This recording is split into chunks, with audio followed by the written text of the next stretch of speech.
അപ്പോൾ ഓണം വരവായി. ഓണത്തിന്റെ വരവിനൊപ്പം സിനിമകളും റിലീസ് ചെയ്ത് ഫസ്റ്റ് സിനിമ ഓണം റിലീസ് ഇന്ന് കഴിഞ്ഞു അല്ലേ?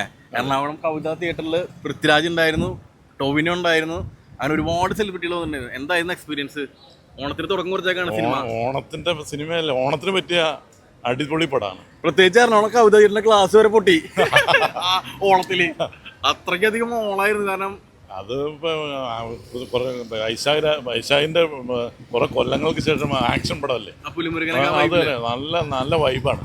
അതുപോലെ പൃഥ്വിരാജ് അടിപൊളിയായിട്ട് അഭിനയിച്ചിട്ടുണ്ട്, നല്ല ആക്ഷൻ. അത് ലാലേട്ടന്റെ വരവും ഇവിടെ ഗ്രാൻഡ് ഫാദർ ആയിട്ടാണ് ലാലേട്ടൻ അഭിനയിച്ചത്. എല്ലാ ലാലേട്ടൻ പടങ്ങളും ഇവിടെ ഇപ്പോ ഫസ്റ്റ് നോക്കി ഫുള്ള് സെലിബ്രിറ്റികളും ഓണം ഗ്ലാസ് പൊട്ടല്ല.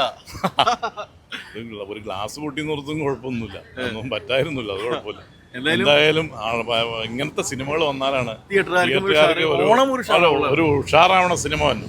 അത് ഇതുപോലെ ഇളകണം, മറ്റേ ഇളകി മറിഞ്ഞാലാണ്. എല്ലാവരും നെറ്റ് വെക്കുക, എല്ലാവരും നിന്ന് കാണണേ അവസാനത്തെ. അങ്ങനത്തെ പടങ്ങൾ വരുമ്പോഴാണ് തിയേറ്ററുകാർക്ക് ഗുണം അല്ലേ? തിയേറ്ററുകാർക്ക് ഫുള്ളാവുമല്ലേ, ഫുള്ളായാലല്ലേ തിയേറ്റർ ഫുള്ളായി കഴിഞ്ഞാൽ ആൾക്കാരുടെ മോഹം കാണുമ്പോ അല്ലേ സന്തോഷമുള്ളൂ. ഇപ്പൊ പുലിക്കളി പോലെ തൃശ്ശൂരൊക്കെ പുലി ഇറങ്ങുന്ന പോലെ. പിന്നെ വരട്ടെ, അടുത്ത മറ്റേ നാളെ നിവിൻപൊളിയുടെ പണ്ടുണ്ട്, അടുത്ത 3-ാം തീയതി നമ്മുടെ ദുൽഖറിന്റെ സിനിമയുണ്ട്. എല്ലാവരുടെ സിനിമകൾ വന്ന് തിയേറ്ററിൽ നിന്ന് അറിയട്ടെ, എല്ലാവർക്കും പടം കാണട്ടെ. ഓക്കെ.